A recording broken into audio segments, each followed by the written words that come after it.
A za to mu chceme ďakovať. Za to chceme Buda to, čo on chce.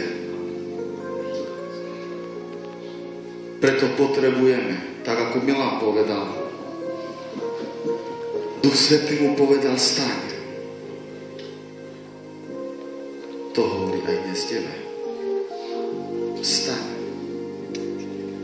Či ťa chce uzdraviť, či chce ťa použiť, ale jednoducho hovorí ti, staň, postav sa na svoje nohy. Boh takisto hovoril jednému mužovi, a bol to Ezechiel. Bol to Ezechiel, Boží muž, ktorého Boh poslal. A Boh začal hovoriť skrze neho. Ezechiel mal tiež jednu vlastnosť. Vedel, že Boh je, vedel, koho verí. On vedel, že kto s ním hovorí. Ezechiel nebol hluchý, lebo Boh veľmi jasne hovoril k nemu. A riekol mu, synu človeka, postav sa na svoje nohy a budem hovoriť s tebou. Budem hovoriť s tebou. A vtedy vošiel vo mňa duch, kým hovoril so mnou, postavil ma na moje nohy a počul som toho, ktorý hovorí ku mne. Predtým, ako chcel sa postaviť, Duch Svätý ho postavil.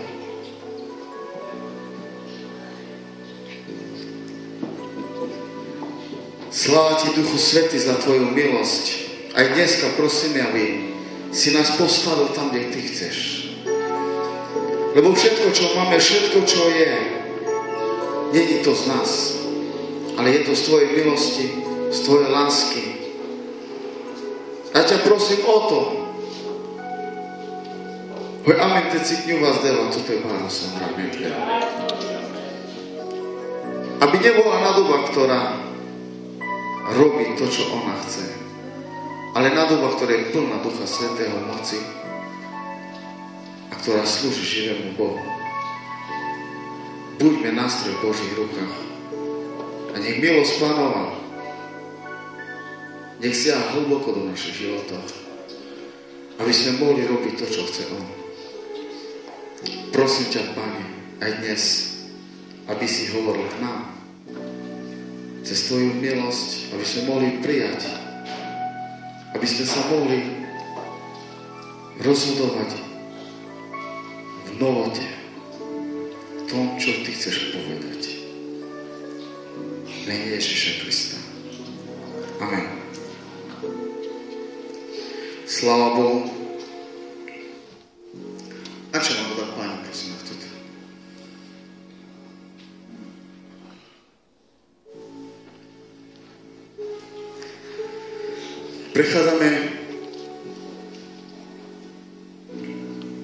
Prechádzame sériu kázne. Prežazne kázňa sa so pestikino palo Sento Ducho zleskeri osoba, leskeri buči. Odaso Sento Ducho skera. A že žana, že Sento Ducho zim korkoru odel. Je to Boh v neviditeľnej osobe a zároveň Syn živého Boha nám vysvetlil svojho Otca. Vysvetlil nám toho neviditeľného Boha.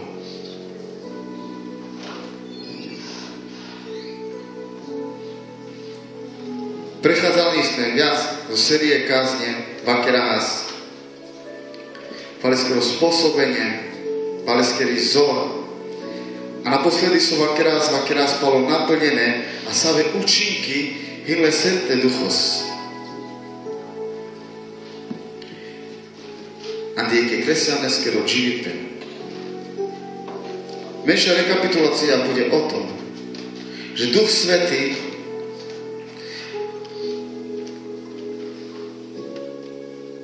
dal nám niečo, som go dašla na vykrás. Nikdy sme to nevideli a nikdy sme to nemali. Duch Svätý nie je miesto, kde neprebýva a kde nie je. Dáme tam, kde Sento Ducho známe. Nie je miesto, kde Boh nie je. Je všade prítomný, hovorí Božie slovo. On je prítomný, či spíš, on je prítomný, keď si niekde. To je úplne jedno. Dokonca Božie slovo hovorí, že všetci žijeme v ňom. V ňom sa pohybujeme. Dokonca miesto, na ktorom dneska si, keby nebolo Svätého Ducha, ty by si tu nebol. Ale Duch Svätý je ten, ktorý ťa osvečuje, ovinúda sa odkiaľ zjaví nám Ježiš Kristus. Mohol si počuť o Ježiša Krista. Mohol si veľakrát počuť o Bohu. Ale keď nebol Duch Svätý, nemal kto, aby ťa usvedčil. Nemal kto, aby ťa usvedčil. Preto potrebujeme mať úžasný vzťah so Svätým Duchom. Musíme mať vzťah s ním. Nejde o to, či chceš, ide o to, že ho potrebuješ. Ide o to, že to musíš. Nie je iná alternatíva, nie je iná možnosť.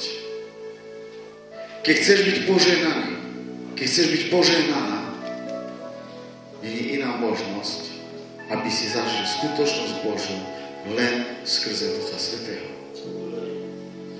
Biblia hovorí, že učeníkov, čo pozbudzovalo, prechádzali všelijaké skúšky, prežena všelijakú charipen, ale som len pozbudil ma, žiaden sosas, že na každý deň prežívali Božiu moc. Haleluja. Predstavím peske, že šave za to tlaky, šave za to problémno da jedan resave.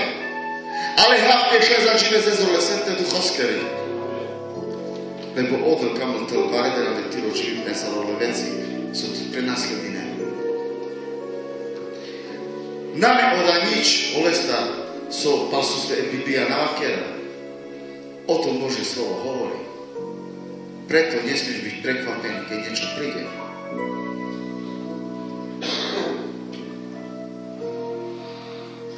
Vieš o tom, že Duch Svätý ťa nikdy neodpúšťa.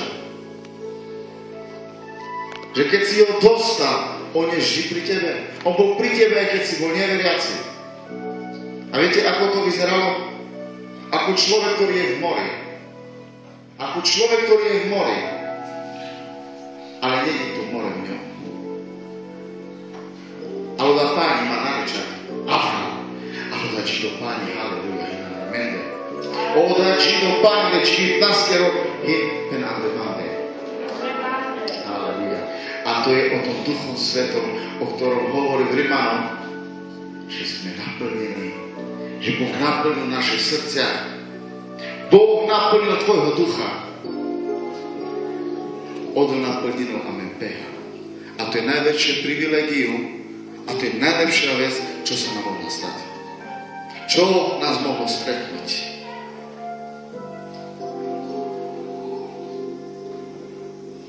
Duch Svätý je ten, ktorý zjavuje tí, ktorí ho prijali, spoločenstvo sám so sebou.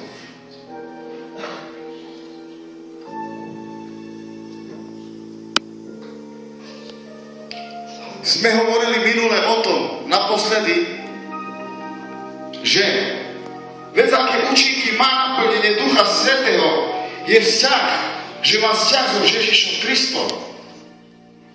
Ty si ho vtedy možno, že čo si o ňom počul trošku, čo si možno videl cez televíziu, si mal nejaké veci, že to bol nejaký dobrý človek. Možno, že si aj o tom vedel, že to je Boží syn. Ale nemal si to, čo máš dnes. Nemal si to, čo máš dnes. Dneska Ježiš Kristus je pre teba reálny. Vieš prečo? Lebo Duch Svätý ti ho zjavil. A v každom jednom, a ne keste, každý, ktorý sa znovu zrodil, každý, ktorý prijal Ducha Svätého, prijal osobu a prijal Ježiša Krista. Ten Ježiš nie je už len niekto, ktorý bol, ale ten, ktorý je.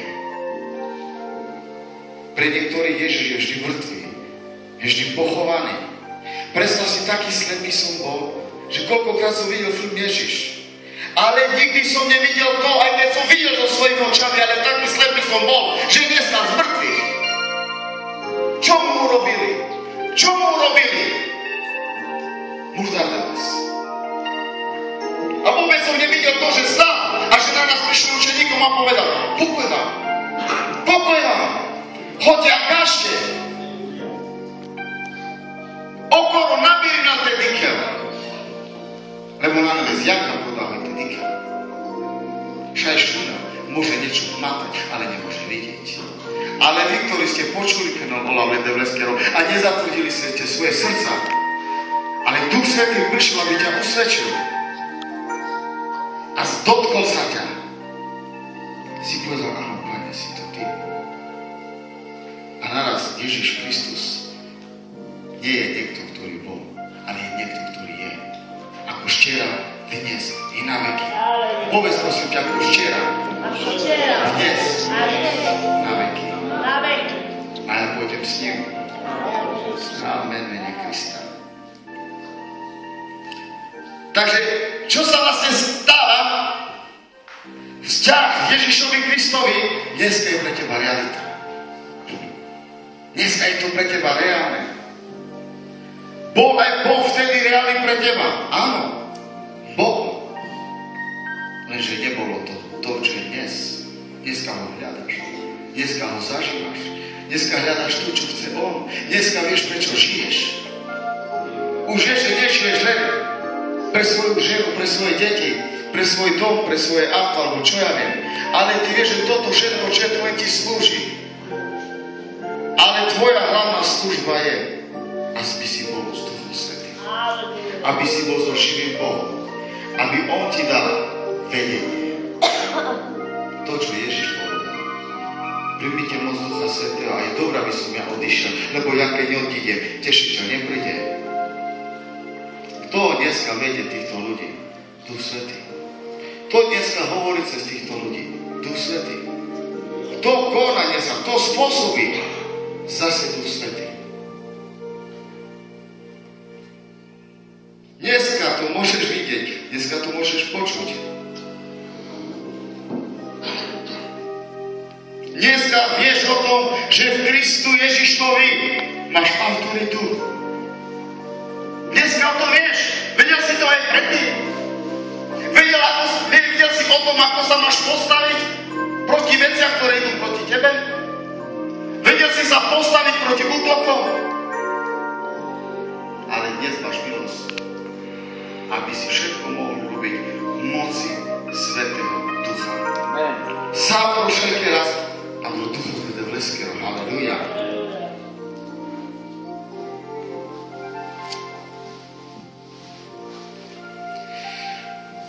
Vo vzťahu so živým Bohom